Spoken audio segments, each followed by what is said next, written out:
مختلف سڑکوں پر فراٹے برتی ہوئی گاڑی جا رہی تھی اور میں اس گاڑی کی ڈگی میں چھپی ہوئی تھی۔ گاڑی کو خود سیٹھ ابراہیم ڈرائیو کر رہا تھا۔ اس نے ایک عجیب سا گانا لگا رکھا تھا جس کی مجھے کچھ سمجھ میں نہیں آ رہی تھی۔ وہ کوئی انگلش گانا تھا جس کی مجھے بالکل بھی سمجھ نہیں آ رہی تھی۔ سمجھو دوسرے لفظوں میں میرے پلے کچھ بھی نہیں پڑ رہا تھا۔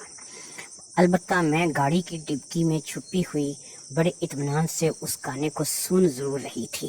سیٹھ ابراہیم کو قطعاً اس بات کا احساس نہیں ہوا تھا کہ میں اس کی گاڑی کی ڈگی میں چھپ چکی ہوں۔ گھر والوں کی نظر میں اپنے کمرے میں جا کر کے سو چکی تھی، لیکن میں نے صرف گھر میں اپنے کمرے میں جانے کا ناٹک کیا تھا اور پھر سب کی نظر بچا کر میں اس گاڑی کی ڈگی میں آ کر کے چھپ گئی تھی۔ میں آپ کو یہ بتاتی چلوں کہ گاڑی کی ڈگی کھولنا میرے لیے مسئلہ نہیں تھا، کیونکہ میں بچپن سے اس گھر میں رہتی ہوں تو بہت سی ایسی چیزیں ہیں جن کے بارے میں مجھے پتہ ہے۔ مجھے یہ پتہ تھا کہ جس گاڑی میں سیٹھ ابراہیم دفتر کے لیے یا اپنے کاموں کے لیے جاتا ہے اس کی جو چابی ہے وہ آٹومیٹک ہے، یعنی ڈگی کو کوئی بھی چابی لگاؤ تو وہ کھل جاتی ہے۔ تو میں نے اپنے پاس موجود چابیوں کو ایک گچھے سے ٹرائی کیا تھا اور دوسری یا تیسری چابی لگانے پر میں نے ڈگی کو کھول لیا تھا۔ ڈگی کھولنے کے بعد میں بڑے ہی اطمینان سے ایک بڑی سی ڈگی میں اندر بیٹھ گئی تھی۔ میری جتنی قد کاٹھی تھی یا جیسا میرا جسم تھا اس لحاظ سے یہ ڈگی مجھے کافی آرام دہ تھی اور مجھے کسی قسم کی پریشانی اس ڈگی میں بیٹھ کر یا لیٹ کر نہیں ہو رہی تھی۔ ہاں، البتہ میں نے اپنے آپ کو اس طرح سے ضرور سمیٹ رکھا تھا اور اس قدر آہستہ میں سانس لے رہی تھی کہ کسی بھی طریقے سے سیٹھ ابراہیم کو ذرا برابر بھی شک نہ ہو کہ میں اس کی گاڑی کی ڈگی میں بیٹھی ہوئی ہوں اور وہ میری موجودگی سے باخبر نہ ہو جائے۔ میں نے دیکھا کہ سیٹھ ابراہیم نے مختلف سڑکوں پر گاڑی گھماتے ہوئے اپنے دفتر کے سامنے، جو کہ اس کا ایک بہت ہی مشہور شاہراہ پر دفتر تھا، وہاں پر اس نے گاڑی پارکنگ لاٹ میں کھڑی کی اور پھر وہ اپنے دفتر کے لیے روانہ ہو گیا۔ اب میں اس بات سے ڈری ہوئی تھی کہ میں یہاں سے باہر نہیں نکل سکتی۔ جیسے ہی میں باہر نکلوں گی یہاں کے لوگوں کی نظروں میں آ جاؤں گی۔ اس وقت سڑکوں پر اچھی خاصی بھیڑ اکٹھی ہو چکی تھی اور لوگ آ جا رہے تھے۔ میرا ڈگی سے باہر نکلنا کسی کی نظروں میں آئے بغیر نہیں رہ سکتا تھا، اس لیے یہ سوچ کر کے میرے لیے میرا باہر نکلنا بہت زیادہ خطرناک ہو سکتا ہے، میں اسی ڈگی میں بیٹھی رہی۔ ہاں، مجھے ایک چیز کا اور بھی ڈر لگا ہوا تھا کہ اگر سیٹھ ابراہیم ماریا کی طرف نہ گیا یا پھر اس نے آج کوئی ایسی حرکت نہ کی کہ جو میرے لیے کوئی مفید ثابت ہو سکے، تو نہ صرف کہ میں سارا دن بھوکی پیاسی ڈگی میں بند رہوں گی، بلکہ ہو سکتا ہے کہ میں جو ہے اس بھوک اور پیاس کی وجہ سے رات تک پتہ نہیں کیسے گزارا کر سکوں گی۔ لیکن میں بہرحال رسک لینے کے لیے تیار بیٹھی تھی، اور بھوک اور پیاس کی جہاں تک بات تھی اس کے لیے میں نے ایک چھوٹا سا انتظام بہرحال اپنے پاس کر رکھا تھا۔ میں نے بسکٹوں کے کچھ پیکٹ خرید کر اپنے پاس رکھ لیے تھے، جن کو میں بہت آہستہ آہستہ آواز میں بھوک لگنے پر کھا سکتی تھی، تاکہ کسی کو یہ پتہ نہ چلے کہ میرے پاس کچھ بسکٹ موجود ہیں یا پھر میں بسکٹ کھا رہی ہوں۔ بسکٹ کھانے کے علاوہ میں نے پانی کی ایک بوتل بھی، جو کہ اس وقت میں نے صبح نکلنے سے پہلے فریج سے نکال لی تھی، جس میں برف جمی ہوئی تھی، اور اب وہ بوتل جو ہے رفتہ رفتہ اس قابل ہو گئی تھی کہ اس میں سے میں پانی پی سکتی تھی۔ لہٰذا اب مجھے نہیں پتا تھا کہ میرا یہ سامان مجھے رات تک کام دے گا یا نہیں، اور میں جاسوسی کرنے کی پوری پوزیشن میں اس وقت بہرحال اس ڈگی میں چھپی ہوئی تھی، اور میری سب سے بڑی کامیابی یہ ہوتی کہ کسی طریقے سے سیٹھ ابراہیم گلبرگ والے ماریا کے بنگلے میں چلا جاتا اور ماریا سے میری ملاقات ہو جاتی۔ ماریا سے میری ملاقات کا مقصد اس ساری کہانی کا ڈراپ سین ہونا تھا، کیونکہ اگر میری ماریا سے ملاقات ہو جاتی تو جو چیزیں میں نے اس ویڈیو میں ماریا کی نوٹ کی تھیں، اس میں مجھے اس چیز کا صاف صاف اندازہ ہو رہا تھا کہ ماریا نہ صرف کہ مجبور ہے، بلکہ وہ تو کبھی کبھی اس کے ساتھ جب زیادتی کرتا ہے سیٹھ ابراہیم، تو ماریا روتی بھی ہے، منتیں بھی کرتی ہے، ہاتھ بھی جوڑتی ہے۔ اس کو اس بات کا بھی واسطہ دیتی ہے کہ تم میرے ساتھ ایسی درندگی کیوں کرتے ہو، میں تمہاری بیٹی ہوں، کوئی غیر نہیں ہوں۔ لیکن یہ درندہ اس وقت اس کی بات نہیں سنتا اور اس کے ساتھ وہ سب کچھ کرے چلے جاتا ہے جو کہ میاں بیوی ہی آپس میں کر سکتے ہیں۔ ماریا، میں نے جیسا کہ بتایا کہ مجھ سے بھی چھوٹی تھی، اس کی عمر صرف 14 سال تھی، اور ماریا کو یہ ایک ایسی لڑکی کی طرح استعمال کر رہا تھا کہ جیسے بیوی، یہ اس کی بیٹی نہ بیوی ہو۔ اس بات کو لے کر کے میرے اندر غم و غصہ تھا۔ میں تو اپنی مجبوری سے پھنس گئی تھی، ورنہ میں بھی کبھی اس کو اپنے پاس نہ آنے دیتی۔ اور میری مجبوری جو تھی وہ سب آپ لوگ جانتے ہیں، جن لوگوں نے شروع سے میری اس کہانی کو پڑھا ہے یا سنا ہے، ان کو اچھی طرح سے پتہ ہے کہ میں کیسے اس شیطان کے چنگل میں پھنسی تھی اور اب میں اس کہانی میں کہاں تک پہنچ چکی ہوں۔ صبح سے دوپہر ہو گئی تقریباً۔ میرے خیال میں میرے پاس کیونکہ کوئی گھڑی، موبائل وغیرہ کچھ بھی نہیں تھا، وہ اس لیے نہیں تھا کہ میں اگر موبائل ساتھ لے کر کے چلتی تو کسی وقت کسی کی کال آ سکتی تھی، کچھ مسئلہ بن سکتا تھا، اور میں اس وقت ایسی پوزیشن میں نہیں تھی کہ میں ایسی چیزیں اپنے پاس رکھوں۔ مجھے بس وقت کا اندازہ تھا کہ تقریباً 12 ساڑھے 12 بجے تک کا ٹائم ہوا ہوگا، باقی مجھے اس بات کا کنفرم نہیں تھا کہ کتنا ٹائم ہوا ہے۔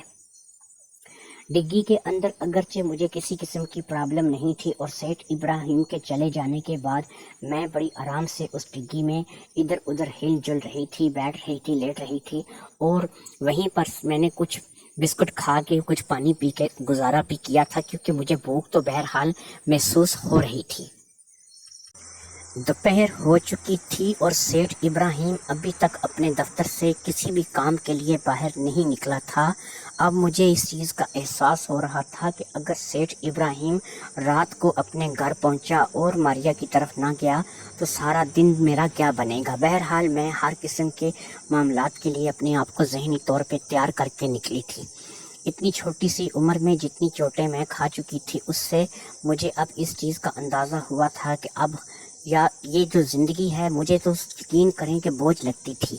اگر میں مر بھی جاتی لیکن میں اس درندے کے راز کو فاش کر جاتی تو مجھے اچھا لگتا۔ قریب تقریباً گھنٹہ ڈیڑھ اور گزر گیا اور مجھے نا امیدی سی ہونے لگی کہ میں اپنے مقصد میں کامیاب ہو بھی سکوں گی یا نہیں، کہ میں نے اچانک سیٹھ ابراہیم کو گاڑی کی طرف آتے ہوئے دیکھا۔ میں ایک دفعہ پھر سے ڈگی میں سمٹ کر بیٹھ گئی اور میں نے اپنے آپ کو ایسے کر لیا کہ جیسے میں ڈگی میں موجود ہی نہیں ہوں۔ سیٹھ ابراہیم نے گاڑی سٹارٹ کی اور پھر گاڑی کو لے کر کے وہ روانہ ہو گیا۔ وہ اس طرف نہیں جا رہا تھا جس طرف اس کا گھر تھا، یہیں جہاں سے میں آئی تھی، بلکہ وہ کسی اور طرف جا رہا تھا۔ میرے لیے یہ راستے بھی انجان تھے اور یہ جگہیں بھی نہیں تھی، کیونکہ میں سارے شہر کو بہرحال نہیں جانتی تھی۔ میری زندگی ایک محدود سی زندگی تھی اور میں چند ہی جگہیں یا چند ہی مقام تھے جن کے بارے میں اچھی طرح سے خبر رکھتی تھی۔ خیر، وہ مجھے لے کر کے ایک طرف جا رہا تھا اور مجھے نہیں پتا تھا کہ وہ سڑک کون سی ہے، وہ راستے کون سے ہیں اور میں کس طرف جا رہی ہوں۔ میں ڈگی کے اندر سے باہر کے تھوڑے بہت منظر دیکھ سکتی تھی، لیکن اس قدر زیادہ نہیں دیکھ سکتی تھی کہ جس میں مجھے اندازہ ہو کہ میں کس طرف جا رہی ہوں۔ پھر ایک ایسا ہوا کہ وہ گاڑی ایک بنگلے کی گیٹ سے کراس ہوئی۔ یہ بات میں نے خاص طور پر محسوس کی کہ وہ گاڑی واقعہ ہی کسی بنگلے کی گیٹ سے کراس ہوئی ہے، کیونکہ بنگلہ کسی ملازم نما انسان نے کھولا تھا، اور پھر وہ گاڑی جو ہے وہ اس بنگلے کے اندر داخل ہو گئی۔ مجھے ایسا لگ رہا تھا کہ میری دلی مراد پوری ہونے والی ہے اور آخر کار میں اس جگہ پر پہنچ ہی گئی ہوں جہاں پر مجھے پہنچنا تھا، یعنی ماریا کے بنگلے میں آ چکی تھی۔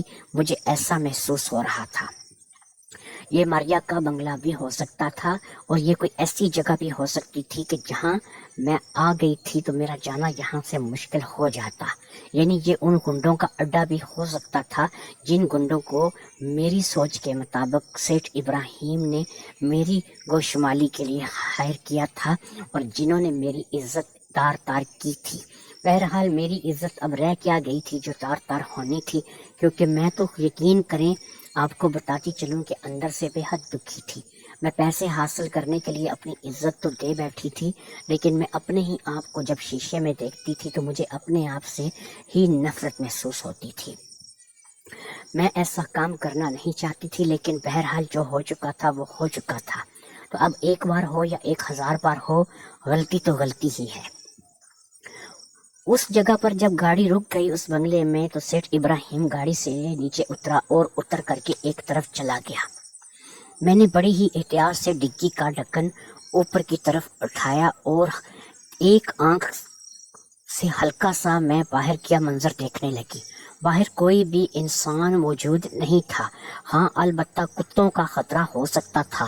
اگر میں باہر نکلوں تو یہ نہ ہو تو انسان نہیں ہے یہاں پر کوئی موجود، لیکن یہ ہو سکتا ہے کہ یہاں پر بھی ہمارے کوٹھی کی طرح جرمن شیفرڈ یا کسی اور نسل کے کتے ہوں جو مجھ پر اٹیک کر لیں۔ خیر دوپہر کا ٹائم تھا تو مجھے اتنا یقین تھا کہ عموماً کوٹھی والے جو لوگ ہیں وہ اپنے کتوں کو رات کے وقت آزاد چھوڑ دیتے ہیں، ان کی سنگل کھول دیتے ہیں، اور دن کو کتے عموماً بندے رہتے ہیں، اس لیے تھوڑا سا چانس تھا کہ مجھے کتوں سے سامنا نہیں ہوگا۔ میں نے ہمت کی اور پھر ڈگی کا دروازہ کھول کر کے میں ڈگی سے باہر نکل آئی۔ جیسے ہی میں ڈگی سے باہر نکل آئی، میں نے آہستہ سے ڈگی کو بند کیا اور پھر میں بالکل ایسے چلتے ہوئے کہ میرے قدموں کی بالکل آواز نہ ہو ایک طرف برآمدے کی طرف بڑھ گئی۔ برآمدے میں بڑے بڑے ستون تھے، میں نے اپنے آپ کو ایک ستون کے پیچھے تھوڑی دیر کے لیے چھپا لیا اور اس کمرے کے ارد گرد کا ہر چیز کا جائزہ لینے لگی۔ میں اس وقت جس جگہ پر کھڑی تھی وہاں سے مین دروازہ جو کہ اندر کی جانب جاتا تھا وہ نظر نہیں آ رہا تھا۔ یہ ایک ویسے ہی برآمدہ تھا جس میں کوئی بھی چیز رکھی جا سکتی تھی، یہ وہ مین برآمدہ نہیں تھا جہاں سے گھر کے کمرے کا دروازہ جو ہے وہ اندر انٹر ہو۔ ویسے بھی سیٹھ ابراہیم اس طرف نہیں دوسری طرف گیا تھا۔ ڈرتے ڈرتے میں بھی اسی طرف جا رہی تھی جس طرف سیٹھ ابراہیم گیا تھا، اور آخر کار میں نے وہ ایک بڑا سا برآمدہ دیکھ لیا جہاں پر ایک اور گاڑی کھڑی نظر آ رہی تھی۔ یہ بلیک کلر کی ایک گاڑی تھی جو کہ بہت ہی زیادہ خوبصورت تھی۔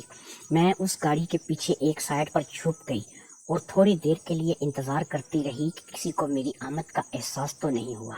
یہ شکر ہے کہ کتوں کا میرے ساتھ سامنا نہیں ہوا تھا، یا پھر اس کوٹھی میں کتے موجود ہی نہیں تھے۔ خیر تھوڑی دیر تک میں اسی طرح دبکی ایک جگہ پر بیٹھی رہی اور پھر میں اٹھی اور اٹھ کر کے میں ایک طرف کو بڑھ گئی۔ میں جیسے ہی ایک طرف بڑھی تھوڑی دیر تک میں وہیں دبکی بیٹھی رہی، لیکن مجھے جب اس چیز کا احساس ہوا کہ کسی کو بھی اس بات کا پتہ نہیں چلا کہ اس کوٹھی میں داخل ہو چکی ہوں، تو میں نے تھوڑی ہمت کی اور اس کار کے پیچھے سے نکل کر دروازہ کھول کر برآمدے سے گھر کے اندر داخل ہو گئی۔ گھر کے اندر داخل ہوتے وقت بھی میں نے انتہائی احتیاط کا مظاہرہ کیا تھا، کیونکہ جیسے ہی میں کمرے میں داخل ہوتی یا میں اس گھر کے اندر داخل ہوتی تو مجھے کسی کا بھی سامنا کرنا پڑ سکتا تھا۔ جیسے ہی میں گھر کے اندر داخل ہوئی تو میں نے دیکھا کہ یہ ایک بہت بڑا ہال ہے جہاں پر میں آ گئی ہوں، اور ارد گرد کمرے، کچن اور بہت کچھ جو ہے وہ اس کوٹھی میں بھی بنا ہوا ہے۔ یہ بھی ہماری کوٹھی کی طرح بہت بڑی کوٹھی تھی۔ میں نے فٹافٹ سے اپنے آپ کو ایک کمرے میں جو کہ کھلا ہوا تھا اس کمرے میں پہنچایا، اور فٹافٹ سے میں نے اس کمرے میں اپنے آپ کو چھپنے کے لیے تیار کر لیا۔ میں ایک ایسی جگہ دیکھنا چاہتی تھی جہاں پر میں مشکل کے وقت چھپ سکوں۔ تھوڑی ہی دیر میں نے مختلف کمروں کا جائزہ لیا، میں نے کچن بھی دیکھ لیا، اور پھر اسی طریقے سے میں بہت ہی آہستہ آہستہ چلتے چلتے بغیر کوئی آواز کیے اس پوری کوٹھی میں گھومنے لگی۔ مجھے صرف اس بات کا خدشہ تھا کہ میرا سامنا سیٹھ ابراہیم سے نہ ہو جائے، لیکن سیٹھ ابراہیم مجھے کہیں بھی دکھائی نہیں دے رہا تھا۔ وہ اس کوٹھی میں داخل تو ہوا تھا، لیکن اب وہ کہاں چلا گیا تھا یہ مجھے پتا نہیں تھا۔ پھر میری نظر ایک طرف ایک لمبی سی راہداری پر پڑی جہاں پر 3 کمرے ایک لائن سے بنے ہوئے تھے۔ مجھے سب سے آخری کمرے کی لائٹ جلی ہوئی نظر آ رہی تھی۔ باقی کمروں میں لائٹ جل ضرور رہی تھی لیکن مدھم روشنی کی لائٹ تھی، لیکن جو وہ کمرہ تھا اس میں تیز روشنی کی لائٹ چل رہی تھی۔ مجھے اس چیز کا خدشہ ہوا کہ سیٹھ ابراہیم ہو نہ ہو اسی کمرے میں ہوگا۔ میں آہستہ آہستہ اس کمرے کی طرف بڑھنے لگی۔ میں نے اپنی چپل اتار کر اپنے ہاتھ میں پکڑ لی تھی اور میں ننگے پاؤں جو ہے وہ اس کمرے کی طرف بڑھ رہی تھی جس میں لائٹ چل رہی تھی۔